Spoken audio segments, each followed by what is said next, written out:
Oh yeah yeah yeah. Sekolah dasar Penghuni Lu Santo Yosef, kita pamer dan juga karakter cerdas dan terampil. Guru-gurunya hebat, mampu mengasah kecerdasan peserta didik. Sekolah yang berprestasi, sekolah yang membanggakan, sekolah yang menjunjung tinggi 10 keutamaan pangudi luhur. Dasar karakter kami Pancasila, berkarakter cerdas dan terampil, itulah moto sekolah kami. Tampil percaya diri, mampu meraih prestasi. Sekolah dasar Penghuni Luhur Santo Yosef Ketapang hadir untuk membentuk karakter, kecerdasan dan keterampilan peserta didik. Sekolah dasar Penghuni Luhur Santo Yosef Ketapang hadir untuk membentuk karakter, kecerdasan dan keterampilan peserta didik. Mampu memberikan pelayanan terbaik di bidang pendidikan. Kami adalah Penghuni Luhur, 10 keutamaan Penghuni Luhur. Tumbuh dan berkembang di setiap langkah kami. Oh yeah yeah yeah yeah yeah yeah yeah yeah yeah yeah. Sekolah yang berprestasi, sekolah yang membanggakan, sekolah yang menjunjung tinggi 10 keutamaan pangudi luhur. Dasar karakter kami Pancasila, berkarakter cerdas dan terampil, itulah moto sekolah kami. Tampil percaya diri, mampu meraih prestasi. Sekolah dasar Penghuni Luhur Santo Yosef Ketapang hadir untuk membentuk karakter, kecerdasan dan keterampilan peserta didik. SDPL Santo Yosef. Yang kami hormati Bruder Kepala Sekolah SDPL Santo Yosef, Bruder Justinus Juwadi FIC. Selamat sore Bruder. Yang kami hormati Ibu Dr. Margarita Indah, MPH, AAK sebagai Ketua Komite PGDK SD Penghuni Luhur Ketapang. Terima kasih Bu Dokter sudah berkenan hadir menyempatkan diri di sela-sela banyak kesibukannya. Yang kami hormati Bapak Yudi Pranoto, CST, IACT, USACI. Mudah-mudahan tak seleo lidah saya. Selamat sore dan selamat datang Bapak. Nanti menjadi salah satu narasumber kita pada sore hari ini. Sedikit informasi tentang Pak Yudi, ini adalah ahli hipnoterapis. Maka nanti silahkan kumpulkan pertanyaan sebanyak-banyaknya untuk beliau. Terima kasih telah berkenan hadir menyempatkan diri untuk kami. Yang kami hormati Ibu Dr. Feriana SPK sebagai narasumber pada kegiatan kita sore hari ini. Ibu Dr. Feriana ini sekarang berkarya di Rumah Sakit Fatimah Ketapang sebagai dokter spesialis anak. Ini narasumber kita yang kedua Bapak Ibu. Terima kasih Bu Dokter. Yang kami hormati, kami banggakan Bapak Ibu, orang tua peserta didik kelas 4, 5, dan 6. Selamat sore, selamat datang Bapak Ibu, Mama Papa luar biasa karena menyempatkan diri untuk bersama-sama dengan kita di sini. Tentu saja ada kerinduan, kehausan untuk menambah wawasannya tentang ilmu parenting ya. Dan perkenankan saya nanti untuk membawa acara untuk kegiatan kita sore hari ini. Saya juga perkenalkan di sebelah kiri atau kanan ya, ini adalah kebalikannya dengan saya. Ada Miss Mita nanti sebagai penulis dan Miss Pipit sebagai moderator. Mohon doa. Allah adalah kasih, marilah kita melakukan kasih Allah. Dalam nama Bapa, Putra, dan Roh Kudus. Amin. Bapa di surga, kami mengucapkan syukur kepadamu atas segala kemurahan-Mu hingga pada sore hari ini kami dapat berkumpul di ruangan ini. Kami ingin menimba ilmu dari para moderator yang hadir di sini supaya kami lebih bijaksana dalam mendampingi mendidik putra-putri kami di rumah maupun di sekolah. Bapak, berkatilah kegiatan ini sehingga sungguh-sungguh bermanfaat bagi kami, bagi keluarga kami. Dimuliakanlah nama-Mu kini dan sepanjang segala masa. Amin. Dalam nama Bapa, Putra, dan Roh Kudus. Amin.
Sebagai Ketua Komite, Bapak Yudi sebagai narasumber, Dr. Verina sebagai narasumber, Bapak Ibu Guru, Bapak Ibu sekalian, selamat sore. Selamat sore untuk kita semua. Baik. Pertama-tama kita perlu bersyukur atas waktu yang istimewa. Pak Yoyo atas waktunya. Yang saya hormati Budi Juwati selaku Kepala Sekolah SDPR Santo Yosef Ketapang. Yang saya hormati Pak Ini yang nanti akan menjadi narasumber materi yang pertama, dan Dr. Verina yang nanti akan menjadi narasumber untuk materi yang kedua. Bapak Ibu orang tua peserta didik kelas 4, 5, dan 6 yang sangat saya kasihi, dan Bapak Ibu guru SDPR Santo Yosef. Selamat sore semuanya. Semoga masih tetap semangat. Terima kasih atas kesediaan Bapak Ibu sekalian untuk menanggapi undangan dari pihak sekolah bersama dengan komite. Betul kata Bunda, pasti sibuk semua karena ini hari Sabtu, biasanya waktu yang kita sediakan untuk keluarga. Tapi jangan lupa apapun yang kita dapat pada sore hari ini juga nanti akan berguna bagi peran kita sebagai orang tua. Kami serahkan kepada moderator kita, Miss Bibit. Silakan Miss Bibit, nanti akan memandu sampai pada sesi tanya jawab. Silakan Miss Bibit.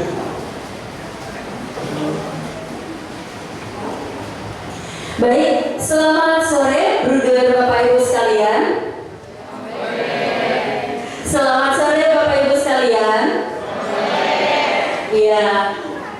Terima kasih Pak Yoyon atas waktu yang diberikan kepada saya. Saya juga mengucapkan terima kasih kepada SD Panggil Luhur Santo Yosef yang sudah memberikan kesempatan dan kepercayaan bagi saya untuk menjadi moderator dalam Parenting Education kali ini. Bapak Ibu sekalian, perkenalkan saya memperkenalkan diri saya. Nama saya Maria Septa Rahayu Pitaloka. Biasa anak-anak murid dan rekan guru memanggil saya Miss Pipit. Saya guru dari PGTK Panggil Luhur Santa Maria, dan pada sore hari ini saya berkesempatan untuk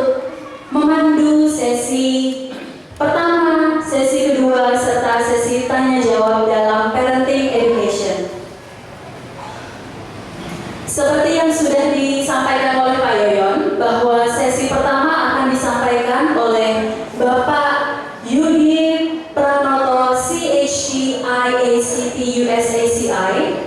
Beliau adalah seorang hipnoterapis dengan sertifikasi nasional BRSP dan internasional IACT USA.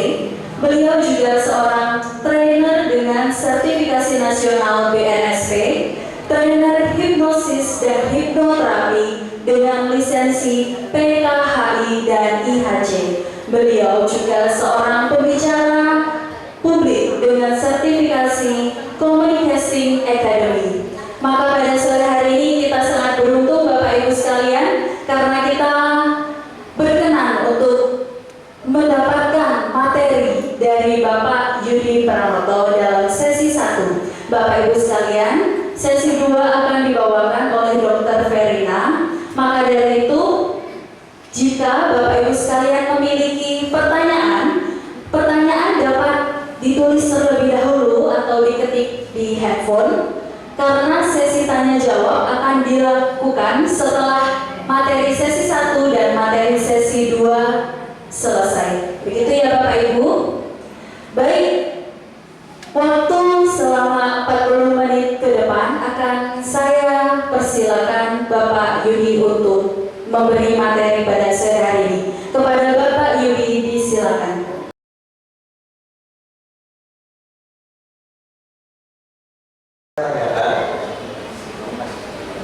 Apakah ada Bapak Ibu yang sudah pernah mendengar istilah hipnosis, Bapak Ibu? Ada yang sudah pernah mendengar?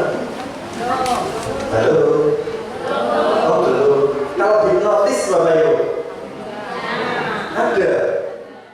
Hipnosis sendiri itu sebenarnya ilmu psikologi yang mempelajari hubungan data pikiran seseorang, data yang ada di pikiran seseorang dengan ucapan, perasaan, dan tindakannya, Bapak Ibu. Yang jadi saya ulang, hipnosis ini ilmu psikologi yang mempelajari hubungan data pikiran seseorang dengan ucapan, perasaan, dan tindakannya. Pak Joni pernah pergi ke hutan belum? Belum pernah, Pak. Belum pernah. Baik, Pak. Sekarang andai kata Pak Joni lagi jalan-jalan ke hutan, Pak.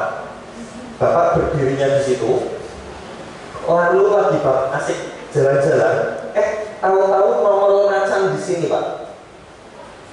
Pertanyaan saya gampang, apa yang akan Bapak lakukan? Tadi apa Pak? Belum. Bapak berdiri di situ, di hutan gitu ya, lagi berdiri, tiba-tiba di sini nongol macan, Pak. Oh, ada macan, Pak. Ada macan, iya, ada macan. Muncul macan, Pak, tiba-tiba, Pak. Harimau gitu, Pak. Jadi tindakan kita ya Pak? Iya, apa yang Bapak lakukan seandainya Bapak berada di situasi seperti itu?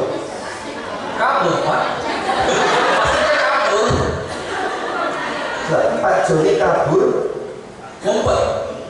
Oke, saya pikir kaburnya mendekati macannya, Pak. Enggak ya, kabur ngumpet. Ya. Terus Bapak ini ngumpetnya dengan perasaan riang gembira seperti aktor India yang nyanyi di balik pohon begitu. Atau Bapak dengan perasaan apa, Pak? Dengan perasaan takut Pak. Takut, Pak. Oke. Terima kasih, Pak. Sekarang, Pak, kondisinya saya ubah, Pak. Bapak sama jalan-jalan di hutan. Bapak berdiri di situ. Tahu-tahu muncul kelinci, Pak, di sini, Pak. Pertanyaan saya tetap sama, apa yang akan Bapak lakukan? Munculnya kelinci. Hah? Senang. Terus apa lagi, Pak? Kita akan mendekat. Tangkap. Ditangkap, dibawa ke rumah, dijadikan lauk gitu ya, Pak. Pak, pertanyaan saya, kok tadi waktu Bapak munculnya harimau, kok nggak mau mendekat, terus pipinya harimau dikunyel-kunyel, kamu imut dan gitu, kok Bapak nggak melakukan itu, Pak? Kok Bapak malah kabur ngumpet, Pak? Karena kita tahu Pak, harimau itu binatang buas. Kalau Bapak deketin, malah Bapak dicium macan gitu ya, Pak. Hai Pak Joni, terima kasih Pak Joni. Bapak Ibu, tadi kita bisa melihat gambaran jelas ketika Pak Joni ketemu macan, Pak Joni memilih tindakan lari dan perasaan takut. Betul ya? Karena tadi data di pikirannya Pak Joni mengatakan harimau itu binatang buas. Maka Pak Joni memilih lari, dan takut. Tetapi ketika objeknya diganti menjadi kelinci, datanya berubah lagi Bapak Ibu. Oh, ini binatang yang lucu, yang imut-imut, syukur-syukur bisa ditangkap, dijadikan lawan. Maka Pak Joni memilih tindakan mendekat dengan perasaan gembira. Nah, ini kita juga akan belajar kenapa sih ada anak yang kalau dinasihati orang tuanya nggak mau dengerin, tetapi dinasihati orang tuanya dengerin, gitu ya. Kenapa sih ada anak yang hobinya main gadget sampai kecanduan, sampai lupa waktu, lupa makan, itu penyebabnya apa? Gitu ya. Nanti kita akan pelajari dan nanti kita akan sama-sama selesaikan masalah. Seperti itu Bapak Ibu. Dan nanti di akhir sesi saya akan membagikan teknik kepada Bapak Ibu bagaimana caranya melepaskan kecanduan atau mengubah perilaku anak yang tidak baik menjadi lebih baik. Sepakat Bapak Ibu? Siapa yang mau? Bapak Ibu yang mau punya tekniknya? Ada yang mau? Mau semua Bapak Ibu?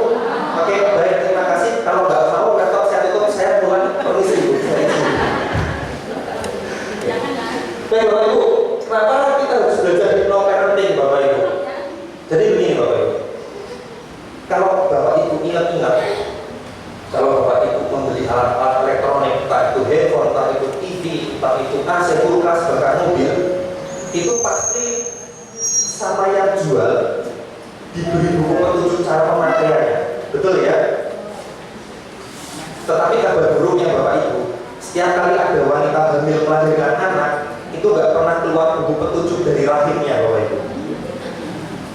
Sehingga banyak sekali orang tua yang nggak tahu caranya bagaimana mengasuh anak. Palingan pakai cara apa? Pakai cara-cara lama yang sudah nggak sesuai dengan saat ini.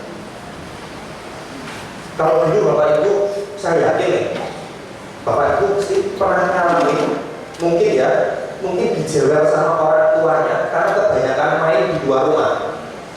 Disuruh masuk, misalkan anaknya namanya Udin gitu, Udin masuk, ini kamu kalau nggak masuk gak jewer nih, kelamaan kalau main di luar. Tetapi hari ini banyak orang tua yang jewer anaknya karena anaknya kebanyakan main HP di dalam kamar. Zamannya sudah berubah, ya. Maka dari itu Bapak Ibu, sebenarnya nggak ada salahnya nih. Nanti kalau selesai acara ini, Bapak Ibu bolehlah, yang bapak-bapak perlu bruder, yang ibu-ibu perlu ibu dokter, Dinda dan dokter Verina dan guru-guru mengucapkan terima kasih karena mereka sudah capek-capek bikin acara ini, dan nanti ternyata memang acaranya akan sangat baik untuk Bapak Ibu. Setuju Bapak Ibu? Apa perlunya sekarang? Betul, siap dong. Lalu apa itu hypnoparenting? Jadi hypnoparenting kita akan mengkombinasikan keilmuan hipnosis dalam mengasuh anak, ya. Jadi nanti bagaimana cara berkomunikasi anak supaya nanti berkomunikasinya dengan bawah sadar. Nanti bawah sadar ini akan membentuk perilakunya anak. Baik Bapak Ibu, ini akan langsung saya bahas tentang penyebab kecanduan gadget.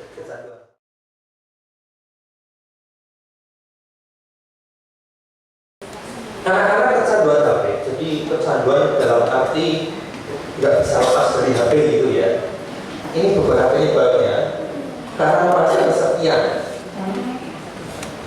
mengalami kesedihan, stres, tidak ada kegiatan yang melibatkan fisik di waktu luang, kurangnya pengawasan dari orang tua. Ini orang tuanya nggak tegas dan nggak kompak Bapak Ibu. Banyak sekali orang tua yang mengartikan kata-kata mendidik tegas itu dengan bentakan atau dengan pukulan. Itu keliru. Padahal yang dengan tegas itu artinya tanpa negosiasi. Kalau orang tua sudah ngomong iya, ya iya.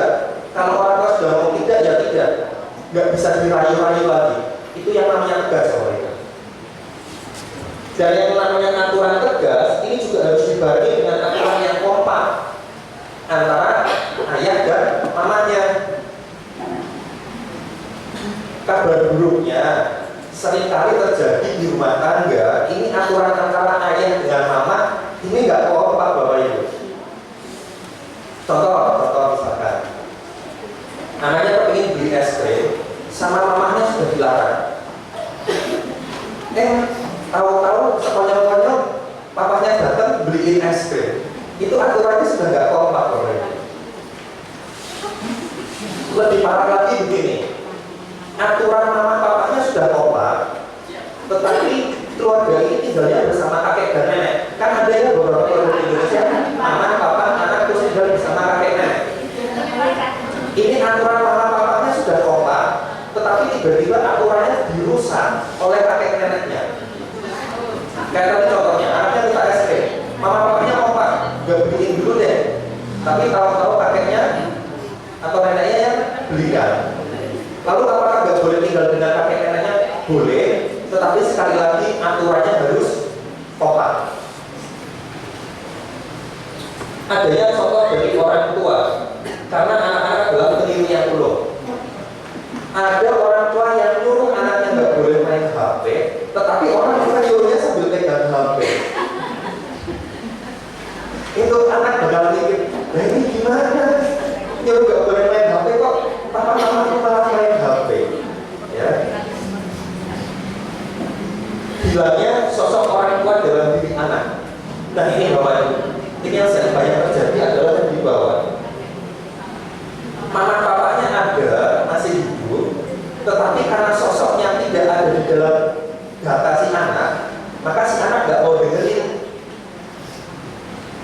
Kenapa sosoknya orang tua nggak ada di benak anak? Karena hubungan emosionalnya nggak dekat.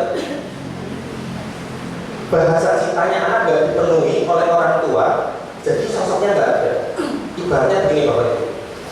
Ini kalau pakai bahasa saya, ketika ada orang tua nasihati, enak, kamu kalau main HP sehari 30 menit aja. Karena sosok orang tuanya nggak ada, maka bawah sadarnya kan ngomong begini, kamu siapa? Nasihatin aku nggak kenal kamu, sehingga apapun nasihatnya akan ditolak. Ya. Dan ini Bapak Ibu silakan bandingkan. Jadi begini, ini ada survei yang dilakukan oleh Bobby De Potter. Nama aslinya Roberta De Potter, tapi nama kerennya Bobby De Potter. Nanti Bapak Ibu silakan googling siapa itu Bobby De Potter. Jadi Bobby De Potter pernah melakukan survei, itu hasilnya mengejutkan sekali. Dalam sehari, anak-anak itu menerima komentar positif sebanyak 1 kali, sementara komentar negatif sebanyak 6 kali. Bapak Ibu. Contohnya begini, orang tua hanya mengapresiasi anak itu sehari hanya sekali, 1 komentar. Contohnya begini, kayaknya anakku, kamu pintar banget ya, itu cuma sekali. Tetapi ngatain anaknya, ini mohon maaf ya, contoh ya, oh dasar kamu tuh pemalu, kamu itu bodoh, maaf begitu ya. Ini contoh saja Bapak Ibu ya, kamu bodoh, kamu nakal, itu 6 kali Bapak Ibu. Bandingkan dengan ucapan di game. Kalau anak-anak main game ketika tokohnya kalah, apa ucapan dari game? Ayo coba lagi, kamu pasti bisa, kamu bisa lewati level ini. Anak-anak merasa dibangkitkan semangatnya. Ya Bapak Ibu silakan cek.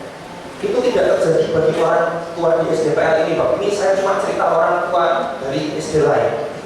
Ya. Itu orang tuanya SD lain Bapak Ibu. Itu kalau ngajarin anaknya begini, anaknya diajarin mata pelajaran terus salah, ini orang tuanya dari SD lain itu, kamu bego banget sih, kayak itu diajarin nggak bisa. Itu kelakuan orang tua dari SD lain.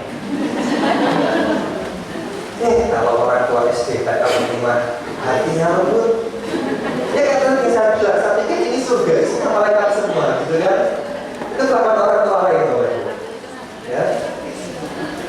Anak-anak ketika dibangkitkan semangatnya, dia merasa senang. Dia di game bisa menjadi apapun yang dia inginkan. Main perang-perangan dia bisa jadi jenderal, ya. Main monopoli, game monopoli dia bisa jadi orang kaya. Dia bisa jadi apapun yang dia inginkan di game. Tetapi begitu dia kembali ke dunia nyata, dapat komentarnya negatif semua. Itu salah satu yang bikin kecanduan.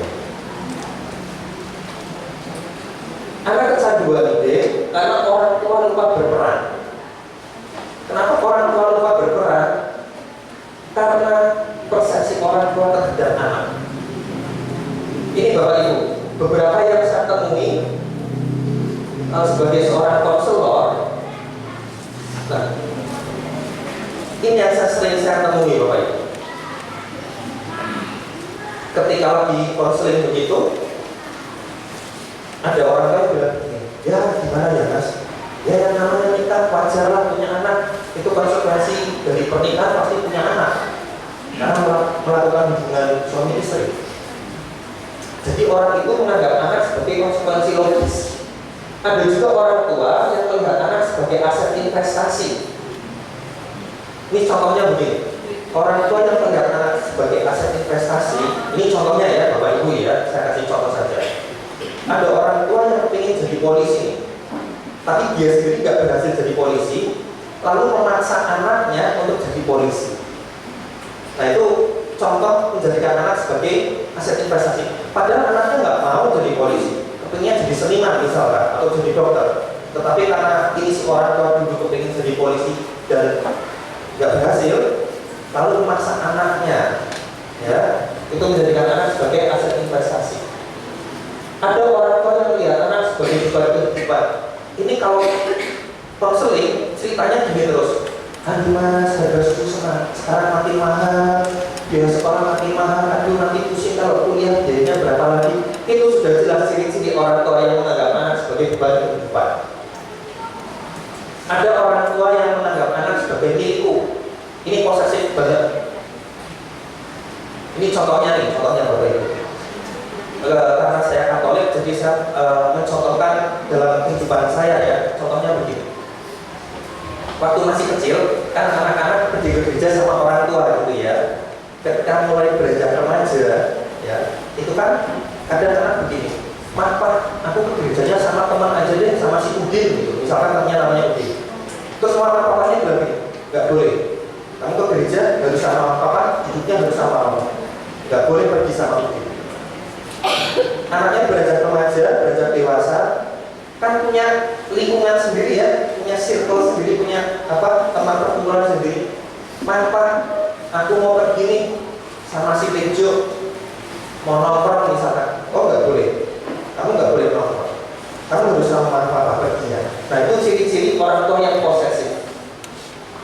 Atau ada juga orang tua yang menganggap anak karena ketidaksengajaan, karena lupa nyambut katanya. Saya juga nggak tahu apa yang disambut, saya juga heran gitu ya.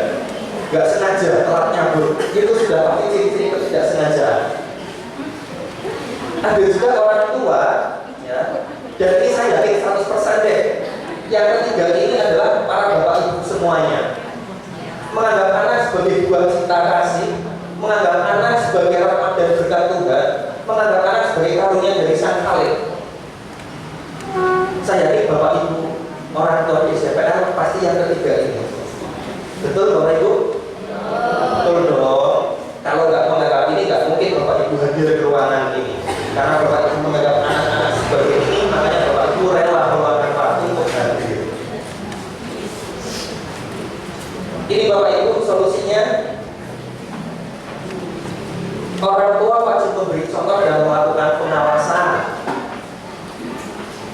Ini contoh sederhananya misalkan, kan kadang ada orang tua yang bilang begini, nah kalau lagi makan jangan nonton HP gitu ya. Kalau lagi makan harus di ruang makan, nggak boleh di ruang TV, nggak boleh sambil nonton, gitu kan ya. Nah, ketika orang tua menetapkan aturan itu, orang tuanya juga harus memberikan contoh, dan contohnya harus dilakukan secara konsisten, Bapak Ibu. Menerapkan aturan yang tegas, memberi contoh dan konsisten. Contoh yang namanya konsisten itu harus dilakukan seterusnya. Gak boleh cuma sekali dua kali terus habis itu orang tuanya bilang gitu, papa mama udah kasih contoh, tinggal kamu dong yang lakuin. Itu gak bisa Bapak Ibu. Yang berikutnya, jalin relasi yang dekat antara ortu dengan anak. Ini harus dipenuhi bahasa cintanya anak-anak Bapak Ibu. Kalau bahasa cintanya terpenuhi, udah gampang Bapak Ibu. Itu anak mau dalam tanda petik mau dikendalikan macam apa gampang sekali. Dan yang terakhir, nanti yang akan saya bagikan adalah teknik hipnosis. Jadi nanti mengubah perilaku anak ketika anak dalam kondisi tidur. Sekarang akan saya bagikan. Sampai sini ada mau ditanyakan atau pertanyaan nanti ya, Miss? Pertanyaannya nanti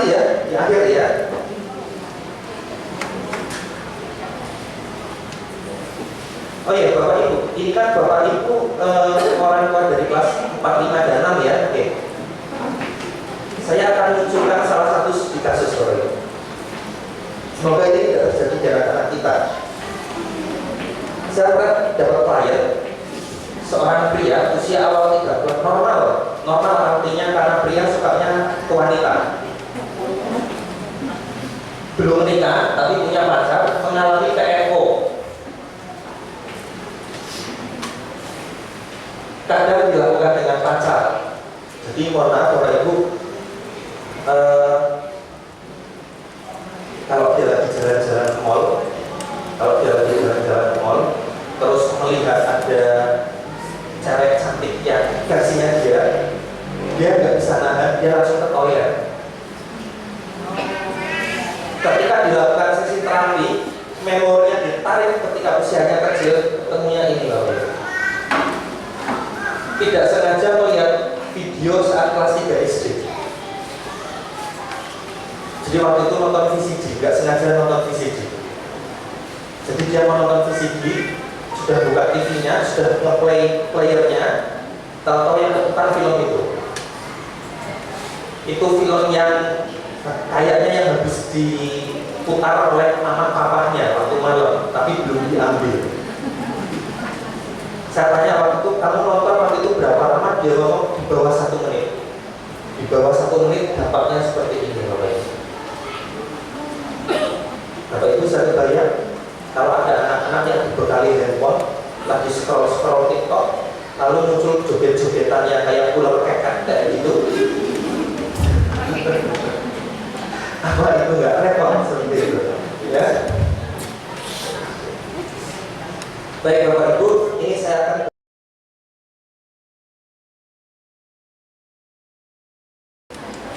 jadi teknik ini silakan dilakukan ketika anak sudah dalam kondisi tidur pulas ya Bapak Ibu ya. Kondisi tidur pulas itu kira-kira 1-3 jam setelah anak tidur. Jadi misalkan anak tidur jam 9, maka ini bisa dilakukan antara jam 10 sampai jam 12. Salah satu cirinya tidur pulas itu biasanya kalau tidur sambil nangkap ini gitu ya, atau kadang sambil gila begitu ya, atau ada terjadi gerakan bola mata yang cepat kanan kiri atas bawah, itu berarti sudah pulas. Terus ditandai dengan pernafasan perut, itu sudah pulas banget. Kalau sudah pulas, si anak ini diganggu tidurnya, tapi jangan sampai melek terus bangun terus berkegiatan ya, jangan. Jadi hanya diganggu sebentar, nanti tubuhnya akan merespon. Misalkan tidurnya miring kanan, diganggu nih, pipinya dikoel-koel ya, atau kakinya digelitikin, terus tidurnya balik ke kiri, berarti itu bawah sadarnya sudah bekerja ya. Silakan nanti diberikan sugesti. Nanti selesai pemberian sugesti, tubuh juga akan merespon kembali. Cara pemberian sugestinya Bapak Ibu seperti ini. Hindari kata tidak, jangan, dan bukan. Karena kata tidak, jangan, dan bukan itu sulit dicerna oleh otak Bapak Ibu. Ulang-ulang, jadi dalam sekali melakukan boleh diulang 3-5 kali boleh. Lalu hindari kata akan atau kata besok, karena kata akan dan besok itu tidak akan pernah ketemu bagi bawah sadar. Akan atau besok itu nggak bakal pernah ketemu. Sifatnya personal, tambahkan hitungan emosional. Kalau masalahnya lebih dari 1, itu selesaikan 1 per 1 dahulu Bapak Ibu. Contoh, saya punya anak laki-laki namanya Luigi. Dulu waktu usia kira-kira 4 tahun, kalau makan nasi itu cuma dikunyah-kunyah terus dilepet, kunyah-kunyah, gitu, nggak ditelan. Dan kalau dikasih sayuran hijau pasti disingkirin. Misalkan dimasakin sop gitu ya, kan ada wortel, kentang, kol, brokoli gitu ya. Itu yang brokolinya itu disingkirin, yang lainnya tetap dimakan. Makan lamongan kan ada lalapannya. Nah, yang sawinya itu seladanya nggak dimakan. Yang dimakan cuma timun sama apa itu kolnya. Berarti masalahnya ada 2. Saya selesaikan satu-satu. Contoh kalimat sugestinya begini. Jadi setelah diganggu anak saya bilang gitu. Luigi, ini papa yang ngomong, sifatnya personal. Ini kalau bapak ibu misalkan komunikasi dengan anak setiap hari pakai bahasa Teochew, pakai bahasa Dayak, pakai bahasa Jawa, ya sugestinya pakai bahasa itu ya bapak ibu ya. Luigi, ini papa yang ngomong, papa sayang sama kamu. Demi kesehatanmu, mulai sekarang dan seterusnya, setiap kali makan nasi, nasinya dihabiskan ya. Itu nanti selesai pemberian sugesti seperti itu, bapak ibu, anak akan merespon. Entah jawab, tapi dalam kondisi mata tertutup ya, atau jarinya gerak, atau tidurnya pindah lagi posenya, nanti akan merespon. Kapan dinyatakan berhasil? Kalau perilakunya sudah berubah sesuai program yang bapak ibu inginkan. Dan bapak ibu, teknik ini bisa gagal jika apa yang diucapkan oleh orang tuanya tidak sesuai. Contoh, saya tadi mensugesti anak saya, Widi, papa sayang sama kamu, tetapi saya nggak nemenin dia main, nggak nemenin dia belajar, nggak nemenin dia jalan-jalan, cuek sama dia, nggak pernah ngajak ngomong. Itu bagi anak diterjemahkan papa nggak sayang. Maka secara otomatis bawah sadar nolak, blok. Dan teknik ini bapak ibu tidak hanya untuk anak-anak saja, tetapi untuk orang dewasa juga bisa. Sini ada yang katanya berpasangan bapak ibu? Tidak ada ya? Oke ya, sudah syukur. Soalnya ada berpasangan. Oh, Pak Joni dengan Bu Joni.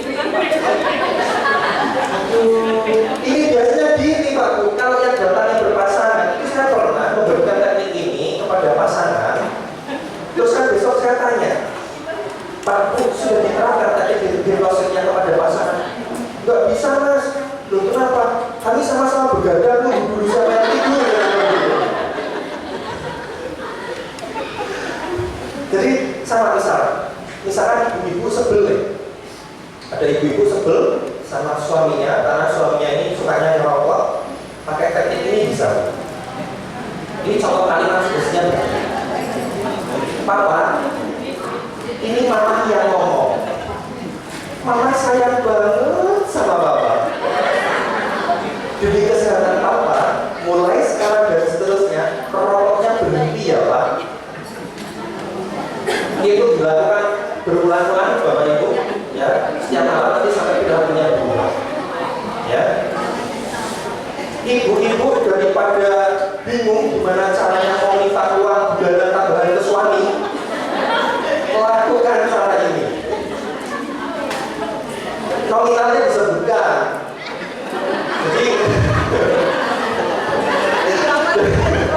Jadi sugestinya kurang lebih begini. Papa, ini mama saya ngomong, mama saya banget sama papa, papa ganteng banget deh. Pak, mulai sekarang dan seterusnya, papa rajin bekerja ya, dan mama minta uang bulanan ditambah 500.000, misalkan begitu. Itu nanti, Pak Bu, kalau programnya sudah jadi, itu si suaminya tak gimana bisa kreatif banget dalam bekerja, kerjanya lebih semangat. Tahu-tahu nanti pulang ke sini nyok 500.000. Di sini bapak-bapak ada yang sebel nggak? Tiap hari kedatangan paket gitu. Pak, lakukan ini Pak. Ya kalau lebih sugestinya begini. Pak, ini istrinya diganggu jangan sampai kebangun ya Pak. Itu nanti kalau kebangun malah adegan lainnya terjadi Pak.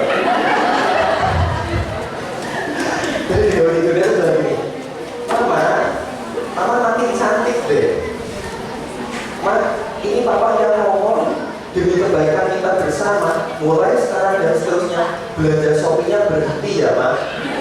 Itu Pak, kalau programnya sudah jadi, Shopee-nya berhenti Pak. Shopee-nya di-uninstall Pak. Tetapi Lazada Tokopedia-nya lanjut Pak. Kan yang penting kan Shopee-nya aja gitu kan. Jadi kalimatnya begini, Ma, mulai sekarang dan seterusnya stop belanja online ya. Ini untuk Pak Joni dan Bu Joni kira-kira nanti malam gimana? Akan mudah Baik Bapak Ibu, sebelum saya mengakhiri sesi saya, ini ada nomor saya, Bapak Ibu silakan catat. Nanti kalau ada pertanyaan, karena ini keterbatasan waktu, kalau mau tanya di luar sesi ini silakan. Dan terakhir Bapak Ibu, saya ada sebuah pesan penting yang ingin saya sampaikan kepada Bapak Ibu semuanya. Pak Bu, tahukah Bapak Ibu bahwa Indonesia pernah disurvei dan Indonesia adalah negara peringkat tertinggi nomor 3 di dunia sebagai negara fatherless. Jadi negara fatherless ini negara di mana di dalam keluarganya tanpa kehadiran sosok ayah. Bukan berarti ayahnya sudah meninggal, ayahnya ada, tetapi kurang berperan di dalam pengasuhan Bapak Ibu. Kalau ada anak yang dibesarkan di dalam keluarga macam ini Bapak Ibu, ini mohon maaf sekali Bapak Ibu, terpaksa saya harus mengatakan yang sebenarnya. Nanti ketika di usia dewasa, anak-anak yang kehilangan figur ayah itu akan menjadi sulit mandiri, sulit bertanggung jawab, tidak berani mengambil keputusan Bapak Ibu. Dan mohon maaf sekali lagi Bapak Ibu, mohon maaf banget, anak-anak yang kehilangan figur ayah, kehilangan sosok ayah, itu akan bisa mengalami krisis identitas seksual. Bapak Ibu silakan cek. Kalau ada anak-anak yang nggak jelas identitas seksualnya, itu pasti karena hubungan dengan ayahnya sangat buruk sekali, Bapak Ibu. Lebih bahaya lagi kalau ini terjadi pada anak perempuan. Bagi anak perempuan ketika kehilangan figur ayah, dia nggak mendapatkan cinta pertama dari ayah, itu nanti ketika usia dewasanya itu gampang dirayu sama pria sembarangan, Bapak Ibu. Jadi jangan salahkan anak perempuannya ketika kok gonta-ganti pasangan, itu karena dia nggak punya figur ayah dalam dirinya. Dia nggak bisa menerapkan standar pria yang baik seperti apa. Dan sore hari ini Bapak Ibu, tanpa mengurangi rasa hormat kepada para ibu, saya salut sekali dengan para ayah yang hadir di ruangan ini. Terima kasih Bapak mengeluarkan waktu. Anda ayah yang hebat. Terima kasih Bapak Ibu, selamat sore. Sampai jumpa di acara berikutnya. Kesempatan saya kembalikan ke moderator. Terima kasih.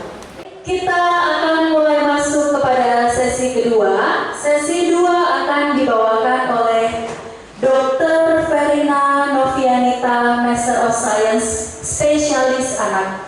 Beliau lahir di Yogyakarta tanggal 11 November 1983.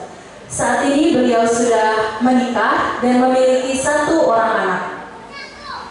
Beliau adalah sarjana dari FKKMK UGM, PPDSIK Anak, dan S2 FKKMK UGM. Beliau memiliki beberapa pengalaman kerja, diantaranya adalah menjadi dokter klinik di PT PSB Pramumulih Sumatera Selatan. Beliau juga pernah bekerja di Rumah Sakit Panti Rapih Yogyakarta, PTT Seram Bagian Timur, PTT Maluku Tengah, PTT Kota Ambon, dan saat ini beliau berkarya di Rumah Sakit Fatima Ketapang. Bapak Ibu sekalian, saat ini tepat pukul 5.15 menit. 40 menit ke depan akan saya serahkan kepada Dr. Verina. Kepada Dr. Verina, disilakan.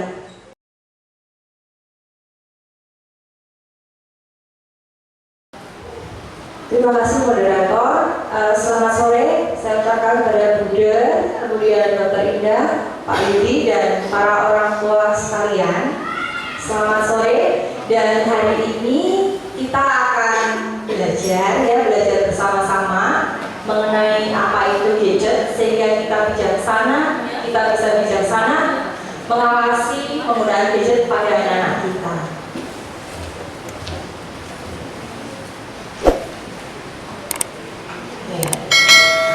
Yang perlu kita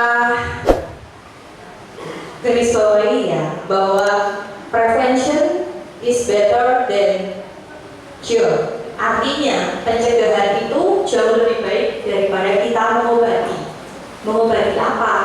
Mengobati efek dari gadget, mengobati efek dari kecanduan gadget. Nah, di sini kita akan tahu. Nah, di sini kita tahu bahwa gadget itu di hari-hari keseharian kita tidak bisa lepas ya dari gadget. Di rumah tangga yang paling sederhana pun saat ini sudah ada gadget. Nah, yang dimaksud dengan gadget itu apa saja? Apakah cuma HP, laptop, atau tablet? Tidak. Ternyata televisi pun termasuk gadget. Ya, kita nggak pernah membayangkan, oh ternyata televisi itu masuk dalam gadget juga. Kemudian gadget ini mau tidak mau tidak bisa lepas ya dari kehidupan kita keseharian pada saat ini. Karena anak-anak kita pun dalam menjalani tugas belajar di SD seringkali memerlukan bantuan gadget, mencari tugas, mencari ide, mencari contoh pembelajaran seperti itu tidak bisa lepas dari gadget. Dan dari gadget maupun tumbuh kembang anak itu akan saling mempengaruhi ya. Nah, gadget, tumbuh kembang anak semuanya itu berada dalam tanggung jawab kita sebagai orang tua. Karena sekolah sendiri sepertiga waktu anak memang di sekolah ya, tetapi sekolah tentu hanya 6 hari bahkan mungkin 5 hari. Sedangkan separuh dari 2/3-nya adalah kita ya, kita dengan anak kita di rumah. Nah, kita tahu ya sebagai orang tua gampangannya apa sih yang dialami oleh anak-anak SD itu? Sebagian dari kita tentu para orang tua, kita pernah mengalami masa SD. Kita pernah sekolah di SD, baik di pelosok maupun SD di kota. Kita tahu rasanya menjadi anak SD, ya. Nah, itu bisa menjadikan patokan ketika dulu kita SD dengan SD zaman sekarang, kemampuannya, kemudian juga apa yang kita alami tidak jauh berbeda dasarnya.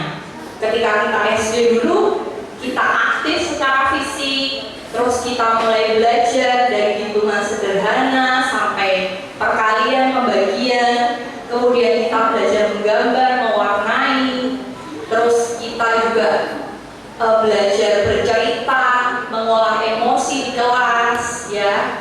Ketika anak-anak kita, anak-anak kita antri, terus anak-anak kita belajar transaksi di kantin, tentu kita tahu itu ketika kita SD sendiri ya. Nah, apa sih maksudnya kita harus tahu jadwal milestone anak SD? Karena kita tahu kita pernah mengalami kita usia SD, kita jadi paham, oh sebenarnya ketika anak kita membuka gadget, ketika anak kita bermain game, ketika anak kita melihat satu tontonan, apakah itu layak, apakah itu pantas, dan apakah itu sesuai dengan usianya? Ya, kita punya bekal itu karena kita sudah pernah merasakan jadi anak SD. Kemudian untuk anak SD ya, secara fisik dia membutuhkan masa tidur berkualitas 9 sampai 11 jam. Nah, apa yang terjadi ketika anak kita menjadi kurang tidur? Nah, kita tentu juga tahu kalau ketika kita dalam fase kurang tidur, kita bangun itu rasanya badan kita tuh layu, lemah, tidak bersemangat. Terus kita mikir juga menjadi lemot, ya. Apalagi anak-anak kita ketika dia mengalami kesusahan tidur, dia mengalami jam tidur yang tidak sesuai, dia masuk sekolah tidak dalam kondisi yang siap untuk belajar. Kemudian secara perkembangan fisik anak SD itu secara tinggi ya, akan naik 6-7 cm per tahun, kemudian beratnya akan naik 2-3 kilo per tahun. Nah, apa hubungannya perkembangan fisik ini dengan topik hari ini? Mau tidak mau ya, ketika kita melihat anak kita main gadget, dalam posisi apa? Pasti dia dalam posisi yang santai, rebahan, tiduran. Nah, kalau dia melakukan itu setiap hari, kita tentu berpikir pasti ada efek buat pertumbuhannya, pasti ada efek buat kesehatannya. Karena jelas ketika dia asik bermain gadget, fisiknya menjadi rebahan, fisiknya tidak terlatih oleh aktivitas fisik sedang. Padahal anak kita itu untuk sehat, anak kita untuk tumbuh dengan baik, anak SD itu membutuhkan setidaknya 1 jam setiap hari aktivitas fisik sedang. Nah, yang dimaksud dengan aktivitas fisik sedang itu adalah aktivitas yang menghasilkan keringat sedikit. Seperti misalnya kalau anak kita, ya dia bisa aja lari-larian, bermain lompat tali, bermain petak umpet ketika zaman kita kecil, kemudian juga bermain layangan, bersepeda. Nah, apa yang terjadi sekarang? Ya sekarang banyak anak lebih memilih diam di rumah, bermain gadget, duduk rebahan di situ. Ya, jelas ini akan mempengaruhi tumbuh kembang dan stabilitas fisiknya. Nah, ini adalah gambaran otak ya. Jadi perkembangan otak itu kan dimulai ketika masih dalam rahim ibu, kemudian juga akan berkembang. Ya, ini sudah diteliti bahwa otak kita itu tumbuh menyesuaikan dengan lingkungan. Nah, yang bergaris-garis yang seperti jaringan itu adalah namanya sinap. Sinap itu adalah hubungan saraf. Jadi ketika kita bermain internet atau kita googling, kita tahu, oh sinyalnya bagus, kita ngeklik langsung dapat. Tetapi kalau sinyalnya jelek, kita ngeklik nunggu waktunya lama sekali. Nah, ini yang terjadi pada otak anak kita.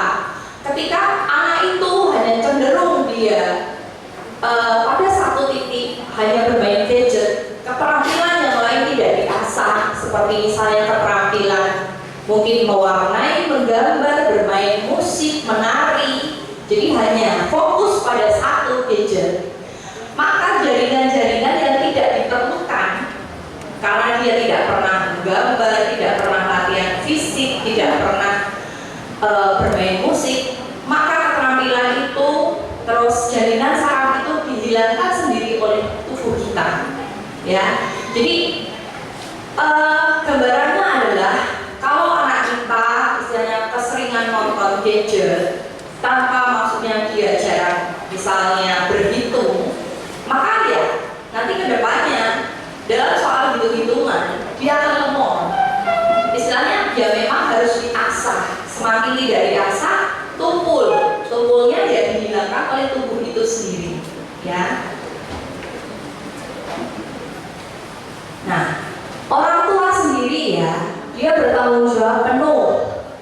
Berhasil tidaknya ya tanggung jawab dari orang tua. Sekolah itu hanya sebagian kecil. Dan tentu ketika di sekolah, apakah anak lebih luang dalam bermain gadget? Tentu tidak. Ya, di sekolah anak-anak sangat minimal bermain gadget kecuali memang ada pelajaran komputer seperti itu, atau memang yang diperkenankan oleh guru mungkin mencari bahan pembelajaran seperti itu. Tetapi ketika di rumah orang tua tidak mengawasi, maka dengan bebas dia bisa mengakses semua yang diinginkannya. Nah, ini ya tugas orang tua sebagai motivator, ya. Seperti yang tadi sudah disampaikan oleh Pak Yudi, bahwa kecanduan gadget itu tadi sebabnya sudah ada ya, bahwa kadang anak merasa kesepian, tidak dihiraukan, terus ya haus kasih sayang seperti itu.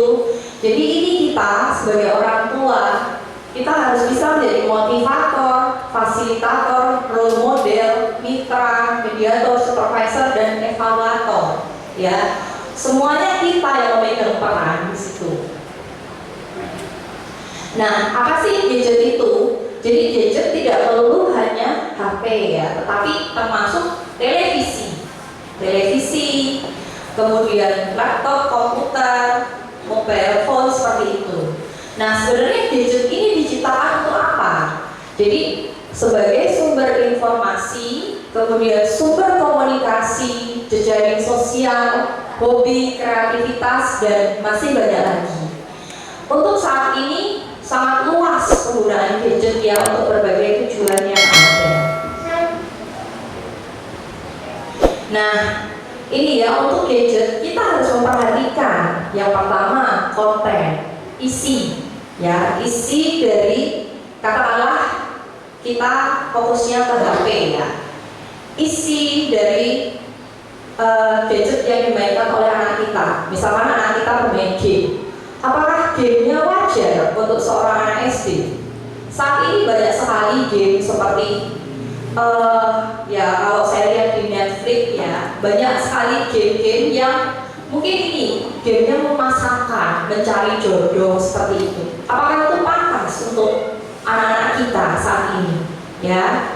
Terus juga untuk game seperti misalnya bermain seperti bermain judi, bermain kartu, kemudian Mobile Legends, kemudian yang PUBG seperti itu, apakah sesuai ya dengan kondisi anak kita?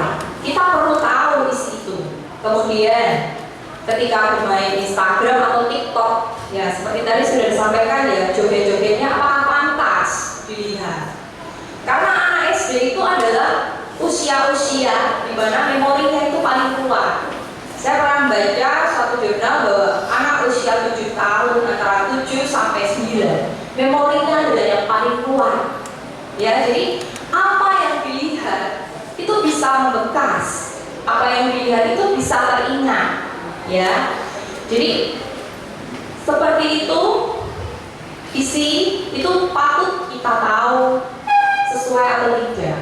Kemudian dari gadget konten, nah kita perlu tahu ya durasi penggunaan gadget maupun light. Light itu adalah efek dari sinar yang dihasilkan oleh gadget. Nah ini ya dari rekomendasi Dokter Anak Indonesia, screen time. Screen time yang dimaksud screen time itu adalah dalam satu hari pemakaian gadget. Gadget tidak ingat bahwa gadget tidak hanya HP, tetapi televisi. Jadi ya kalau dia nonton televisi sehari 2 jam, tapi HP-nya tidak sama sekali, ya tetap saja dia melebihi waktu screen time untuk usia anak SD 6-12 tahun. Ya, nah ini yang dianjurkan adalah tidak lebih dari 1 sampai 1,5 jam, baik kumpulan dari televisi, HP, laptop seperti itu. Ya. Terus bagaimana kasusnya kalau misalnya saya hari Senin sampai Jumat nggak mengizinkan anak saya main HP, tapi anaknya lihat televisi tidak? Ya, jadi tetap itu diperhitungkan. Saya hanya mengizinkan anak saya pegang HP pada hari Sabtu dan Minggu seharian penuh. Nah, itu juga masih menjadi kalau didai kami tidak begitu memfokuskan apakah ketika diakumulasi di hari Sabtu efeknya akan sama dengan misalnya dia melebihi tiap harinya seperti itu. Ya, jadi tetap panduannya seperti itu bahwa sehari tidak lebih dari 1 sampai 1,5 jam. Ya. Nah, kemudian apa yang dimaksud dengan light yang tadi? Nah, light yang dimaksud adalah sinar biru. Bapak Ibu tentu tahu, ya kan pernah lihat posisi anaknya seperti itu. Ya, itu akan kelihatan ketika lingkungannya gelap. Tetapi kalau lingkungannya terang, tentu sinar itu tidak kelihatan. Ya, ini namanya adalah sinar biru. Dan setiap perangkat gadget menghasilkan sinar biru. Sinar biru itu adalah ya sinar yang bisa kelihatan. Jadi dia menghasilkan gambar-gambar yang bisa kita tonton seperti itu. Nah, kenapa sih kok sinar biru itu berbahaya? Ya, jadi sinar biru itu mempunyai energi yang besar. Ketika sinar biru itu masuk ke mata kita, sinar itu akan langsung menuju makula, jadi retina. Retina itu adalah bagian penting dari organ mata yang dia fungsinya untuk memfokuskan jadi menerima rangsangan penglihatan. Nah, ketika daerah itu terkena terus-terusan paparan sinar biru, ya dia akan memberikan efek ya. Jadi dia bisa menyebabkan gangguan penglihatan. Kemudian ketika nanti dia beranjak dewasa, itu akan menyebabkan berbagai macam seperti katarak atau mungkin gangguan saraf penglihatan, kebutaan. Tentu ibu-ibu pernah mungkin dengar ya di berita sana, oh ada anak kecanduan gadget, ada gangguan, menyebabkan gangguan penglihatan. Ya ternyata memang bisa ya. Nah, sinar biru ini, nah selain paparan sinar biru tadi, ternyata penggunaan gadget itu juga bisa menyebabkan computer vision syndrome. Itu apa? Jadi ya, sindrom itu adalah kumpulan gejala ya, kumpulan keluhan. Ketika kita main gadget, kita itu kan terpaku pada satu posisi fisik, misalnya rebahan terus, kemudian misalnya duduk terus seperti itu. Nah, itu akan membuat otot mata kita itu menjadi kaku, pegel, kemudian mata kita jadi kering, mata kita jadi lelah seperti itu, kemudian juga sakit kepala, lehernya pegel seperti itu ya.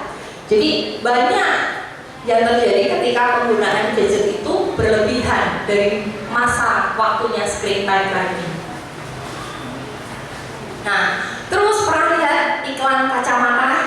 Nah, kacamata anti sinar biru, anti blue light. Apakah itu bermanfaat? Nah, sekali lagi memang di penelitian kacamata ini memang bermanfaat ya untuk mengurangi efek sinar biru. Tapi apa yang jauh lebih bermanfaat? Kita mengontrol screen time-nya ya. Tidak ada gunanya si anak pakai kacamata anti blue light, tapi dia main game, mainnya lebih dari waktu screen time-nya. Apa jadinya? Ya kecanduan ya. Kecanduan itu tidak hanya bahaya di mata saja, tapi juga bahaya di perkembangan yang lain. Jadi jangan semata-mata karena dia kan udah pakai kacamata, biar aja dia main 2 jam, 3 jam, bahkan mungkin seharian. Tidak begitu ya. Nah, kemudian nih ya, hubungan blue light dengan melatonin. Melatonin itu apa? Melatonin itu adalah hormon tidur. Nah, hormon ini alami di tubuh kita. Tubuh kita itu memproduksi hormon ini ketika jadi ketika sinar matahari muncul, artinya hari pagi, hari siang, tubuh kita itu secara otomatis menurunkan kadar hormon melatonin sehingga kita tidak mengantuk.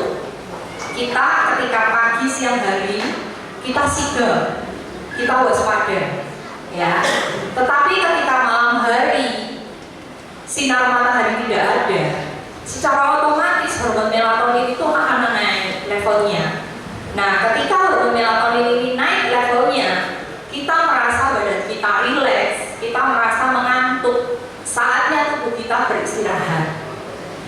Terus apa hubungannya dengan sinar biru? Nah, ternyata sinar matahari itu ada sinar birunya. Nah, ini yang disalahartikan oleh tubuh kita. Ketika anak itu bermain gadget, dia terpapar sinar biru, tubuh si anak itu salah mengartikan bahwa itu sinar matahari. Nah, jadinya hormon melatoninnya turun, tidak naik ke level yang membuat dia mengantuk, yang membuat dia tidur. Akhirnya apa? Si anak akan terjaga. Dia kalau keasikan, ya udah, jadi keterusan main, jam tidurnya akan berkurang, sehingga itu akan mengacaukan harinya ke depan, harinya besok. Ya, dia bangun tidak segar, tidak siap untuk sekolah. Dan efek kesehatannya apa? Ketika hormon melatonin itu turun, tidak semestinya hormon kortisol, hormon stresnya itu akan naik. Nah, hormon stres itu akan mengakibatkan apa? Peningkatan detak jantung, peningkatan tekanan darah, peningkatan gula darah, dan penurunan metabolisme tubuh. Sehingga bisa, makanya anak yang kecanduan gadget, anak yang banyak bermain gadget, kemungkinan untuk obesitasnya akan semakin besar. Ya. Iya, ada penelitian dampak terhadap gangguan tidur. Ya, grafik yang di atas ke atas itu adalah durasi waktu tidur. Grafik yang landai itu adalah durasi penggunaan gadget. Nah, ini bisa diketahui bahwa semakin lama menggunakan gadget lebih dari 4 jam, maka durasi tidurnya akan semakin sedikit. Ya, tentu kita mama-mama tahu kalau kita asik nonton drama Korea, kita ada satu episode tambah lagi lah, nggak terasa, ya.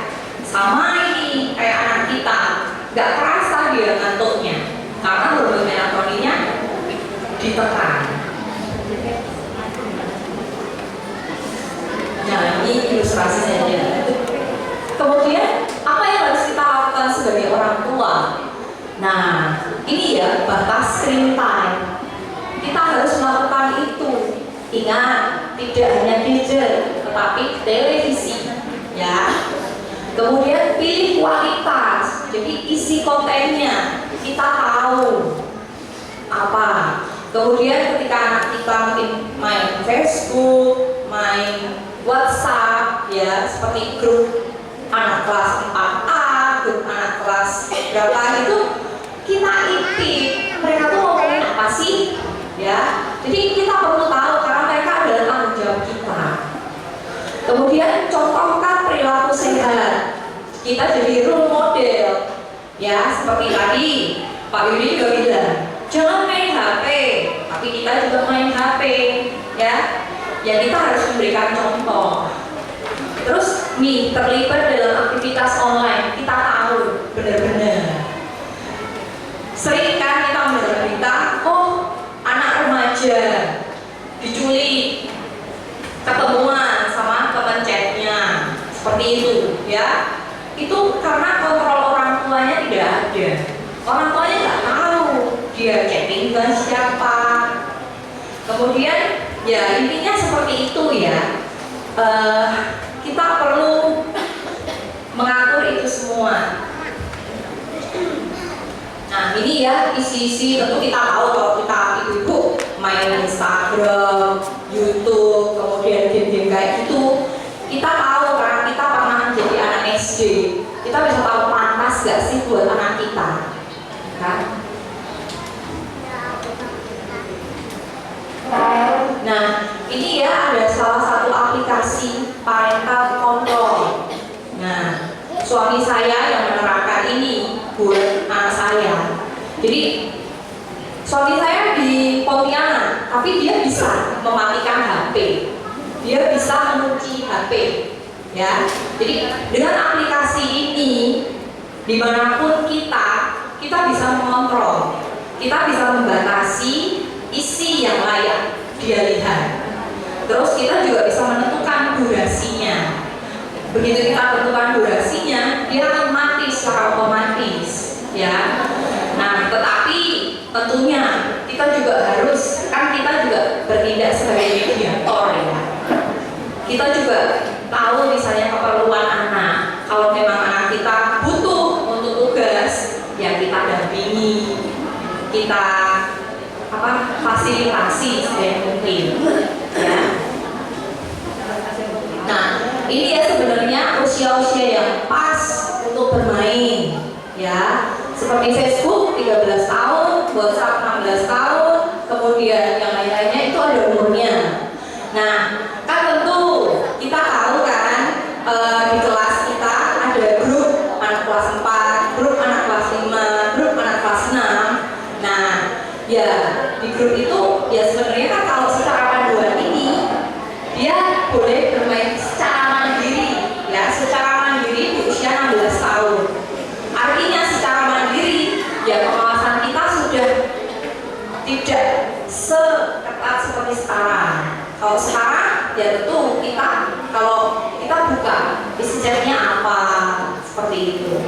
ya.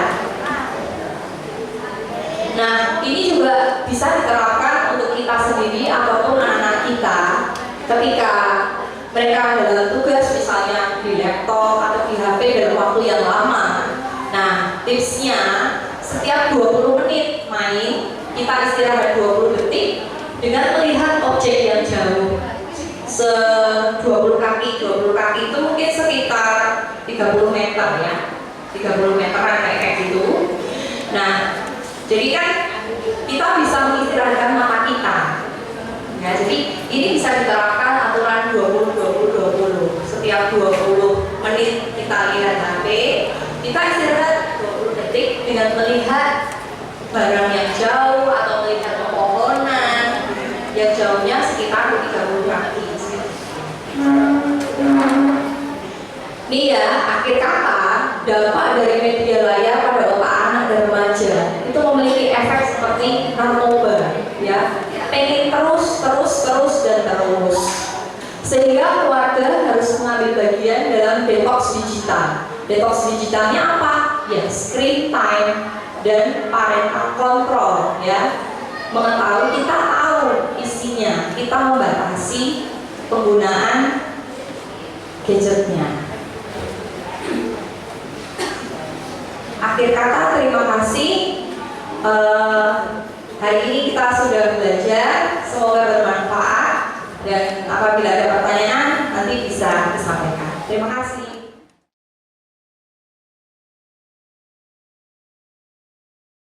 Terima kasih. Selamat sore semuanya. Saya Norbeta, orang tua dari Aldo Breyer, kelas 5A. Saya ingin bertanya kepada Pak Yudi. Sebagaimana tadi sudah dijelaskan, bagaimana mengatasi permasalahan anak yang kehilangan sosok figur ayah. Saya mau bertanya kepada Bapak Yudi, bagaimana mengatasi anak yang sudah remaja kalau dia itu sudah kecanduan gadget ya, kecanduan game, kadang mainnya itu udah sampai jam 1 malam, jam 2 malam gitu. Terus tugas-tugasnya itu terbengkalai. Kalau kita kasih peringatan, jawabannya iya dan iya. Jadi kadang kita sebagai orang tua itu sudah cukup sabar. Apa yang harus kita lakukan itu? Saya dari orang tua dari anak kelas 6C, Rafael Alexander. Terima kasih. Pertanyaannya, gimana menyadarkan yang sudah kecanduan gadget? Jadi Bapak, Ibu, kemudian anggota keluarga yang ada di rumah, yang pertama adalah kompak menerapkan aturan, ya. Anak tentu tidak dengan sukarela akhirnya dia menyerah, ya, tetapi memang butuh perjuangan, butuh drama, ya. Mungkin anaknya jadi tantrum atau apapun, tapi ya sekali lagi kita melakukan itu karena kita cinta, ya. Jadi kita tidak, sebagai orang tua yang berperan, kita tidak boleh menyerah. Kita menerapkan parenting control, ya, tetap aturannya harus ditegakkan. Kemudian kita juga bisa mencari alternatif kekosongan. Ketika kita sudah memberikan dia waktu, oh iya, kamu hanya boleh main HP 2 jam. Nah, yang sebelumnya dia main HP 4 jam. Nah, sebisa mungkin yang 2 jam sisanya kita bisa berupaya mencarikan kegiatan untuk dia. Ya, salah satunya seperti itu. Mungkin kita bisa mencari kegiatan, ya, bikin dia entah bermainkah, menggambarkah, atau ada hobi-hobi yang dia bisa lakukan, ya. Atau kita bisa suruh mencuci piring, membantu ibunya atau apa seperti itu, Pak. Jadi memang yang pertama adalah satu rumah itu harus menyepakati, ya, bapak, ibu ataupun orang dewasa yang lain yang bisa membantu itu harus sepakat dulu. Kalau nggak sepakat ya sama aja, ya. Jangan pernah takut dengan ya tadi seperti sudah disampaikan. Jangan pernah takut dengan rekean anak, dengan tangisan, dengan amuan seperti itu. Jangan pernah takut. Kita yang memegang kendali, kita yang harus tegas. Ya, kuncinya di situ. Ya nggak mudah, mungkin butuh waktu seminggu, 2 minggu atau lebih anak itu menjadi dalam tanda kutip jinak menerima. Ya, kita melakukan itu demi dia di masa depan. Kita kan tahu kan kalau kita mau sukses kita bersakit-sakit dahulu, ya seperti itu. Ya, kemudian bisa dilakukan sugesti seperti yang Pak Yudi ajarkan ini, hipnosis. Ya, nanti Pak Yudi akan lebih menjelaskan lebih detail lagi. Ya, tapi kalau dari saya tadi Pak, kontrol orang tua itu yang diterapkan. Ya, seperti itu. Terima kasih. Saya akan mengomentari pertanyaan dari Bu Beta ya, bagaimana mengatasi dengan figur ayah. Terus terang memang berat ketika menjadi seorang single parent, dan itu seorang ayah yang single parent atau seorang ibu yang single parent itu memang tugas yang berat ya, karena perannya harus double, harus ganda. Kalau kasusnya adalah seorang anak yang dalam figur ayah, ada baiknya minta bantuan kakeknya, pamannya, atau siapa deh pokoknya yang cowok gitu ya, itu untuk menjadi figurnya ayah. Jadi supaya si anak ini tetap tidak kehilangan apa ya, istilahnya tidak kehilangan kemaskulinannya dia ya. Lalu untuk ibu, tadi ibu saya mengatakan yang ketiga itu bagaimana mengatasi anak remaja kecanduan game hingga jam 1 malam. Bu, tadi sudah dijelaskan oleh Dr. Verina bahwa efeknya kecanduan game itu seperti kecanduan narkoba. Maka terus terang kalau saya ditanya seperti ini, bagaimana cara menghentikan kecanduan game, pertanyaan saya adalah seperti ini, itu anaknya mau berhenti nggak? Kalau anaknya mau berhenti, itu saya bisa bantu pakai terapi. Jadi nanti ketahuan anaknya itu mau berhenti atau tidak, itu nanti dari sesi awal sebelum terapi itu ada semacam konseling tanya jawab, itu nanti bisa ketahuan apakah anaknya itu benar mau berhenti atau enggak. Kalau memang anaknya mau berhenti tapi nggak tahu caranya, itu nanti bisa diterapi. Terapinya mirip-mirip sama orang kecanduan narkoba, tekniknya seperti itu. Jadi kalau sudah kecanduan begitu, hipnosis juga kurang efektif, harus pakai terapi, pakai obat kecanduan. Seperti itu ya Bu ya.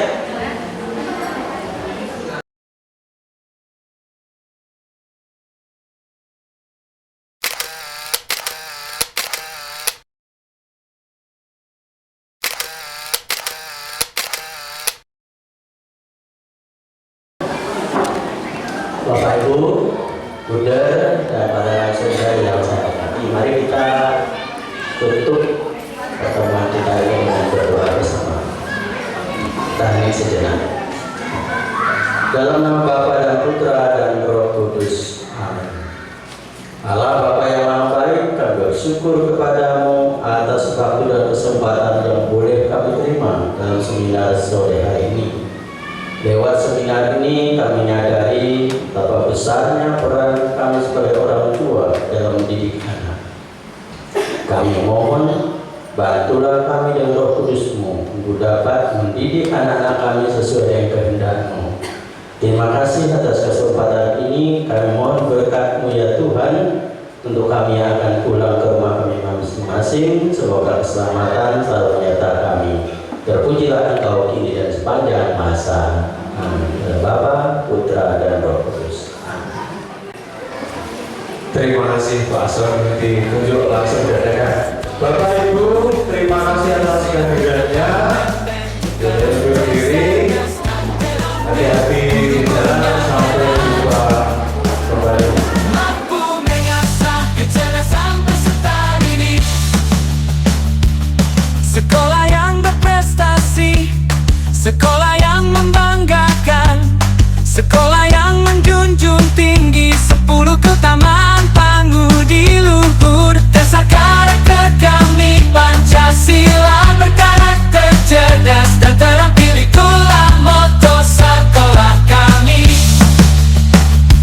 Tak percaya diri, mampu meraih prestasi, sekolah dasar pangudi luhur Santoyo Seketapang, hadir untuk membentuk karakter, kecerdasan dan keterampilan peserta didik. Sekolah